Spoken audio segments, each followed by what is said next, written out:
Dia dalam perkara ni, sebab tengok-tengok dalam ceramah-ceramah tu, dia ustaz ni bukan semua perkara yang dia nak ulah. Ini perkara yang membabitkan lebih besar. Kita jangan campur tangan lah. Tunggu pihak berkuasa yang menetapkan. Ni jadi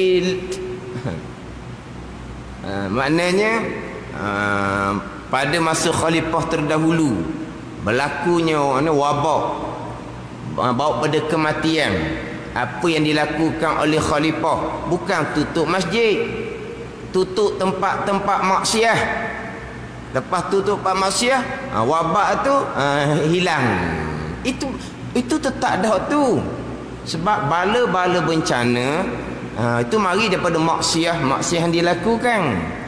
Itu tetap dah, itu bukan masalah wabak. Memang tanggungjawab pihak berkuasa dah tu. Kemudian kita kena tengok pula wabak tu dia merebak cara mana. Itu kata serah pada pihak berkuasa. Betul lah terdahulu pernah berlaku dalam sejarah khalifah Islam, berlaku wabak. Tindakan dia ambil adalah menutup tempat-tempat maksiat. Kemudian wabak tu berhenti. Dia wabak macam mana, penyebarannya macam mana. Jadi sekarang ni macam mana. Jadi tak payahlah. Ustaz sekalipun bukan semua perkara yang dia nak ulah. Sepatutnya apabila ada wabak, kita kena ramai-ramai mai ke masjid. Sepatutnya bukan nak tutup masjid. Kita sepatutnya kuat ibadah.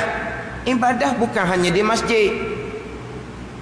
Ibadah bukan hanya di masjid. Apabila masjid diarahkan supaya hentikan, kita perbanyakkan ibadah di rumah. Nak tengok kita ni, ahli masjid ni, bila tak datang masjid, duduk di rumah, boleh tak mengepalai keluarga beribadah kepada Allah? Duduk di rumah tak jadi hijau dah lah. Duduk masjid baru nampak lebar. Itu bukan kerana Allah, kerana manusia. Dan kita kan duduk ibadah di masjid. Sekarang ni ada musibah, diarahkan supaya hentikan perkara masjid. Kita perbanyakkan ibadah sebagaimana yang kita lakukan di masjid, kita lakukan di rumah. Kita duduk masjid biasanya ada kuliah-kuliah. Dah masjid tak ada kuliah dah, kita buat kuliah pada keluarga kita. Ngaji lama dah kan, dengar lama dah kan. Ke mana? Ada anak, ada cucu, bila lagi?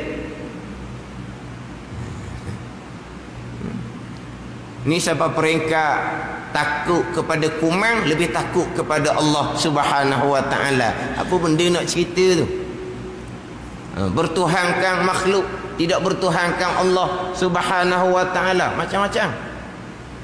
Kadang-kadang yang buat kenyataan tu, kalau tengok dalam FB, duk ngaji sama, duk dengar sama. Bukan FB boleh tahulah. Yang di-share ni adalah kuliah.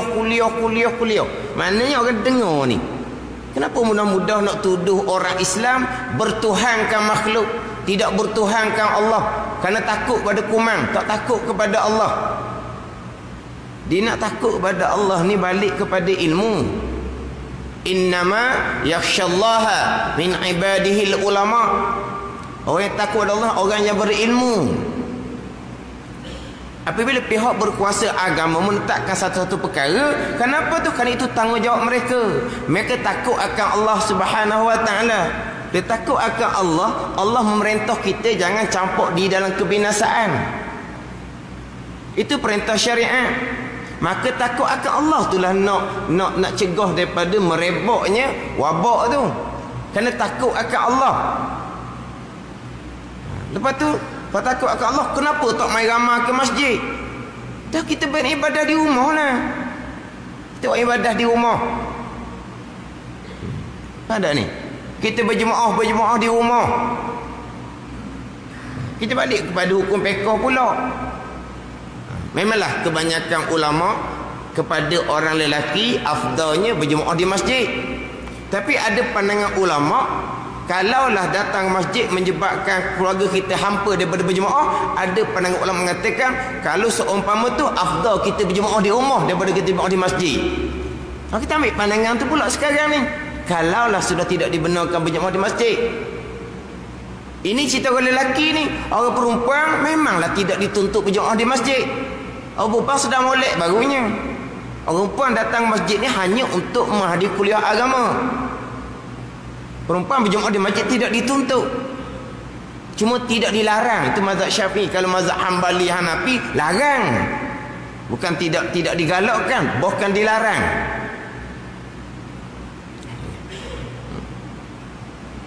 Jadi hak mudah-mudah nak ulah satu hal, lepas tu mudah-mudah nak menghukumkan syirik, nak menghukumkan tak ada akidah.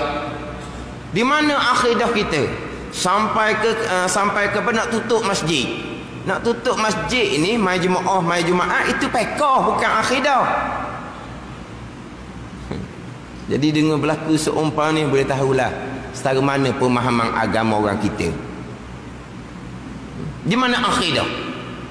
Maksudnya kenapa nak tutup masjid? Kerana takut akan makhluk Allah. Mana akidah? Allah. Senang dibubuh. Serung takut dengar. Orang ceramah lah. Orang komen dalam FB pula bukan di kalangan orang biasa-biasa, orang dengar lah. Tak payahlah, mana serah kepada pihak berkenaan. Arahannya macam mana? Ikut arahan lah. Mana?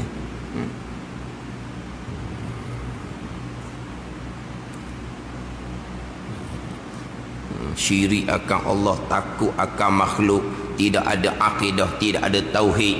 Mengaji tauhid tak masuk, dia kata. Awak tiada gitu tu, ketakutan je dia kata. Mengaji tauhid tak masuk tu saya tadi. Sebab kan pegangan kita kan, makhluk tak bekas sama sekali.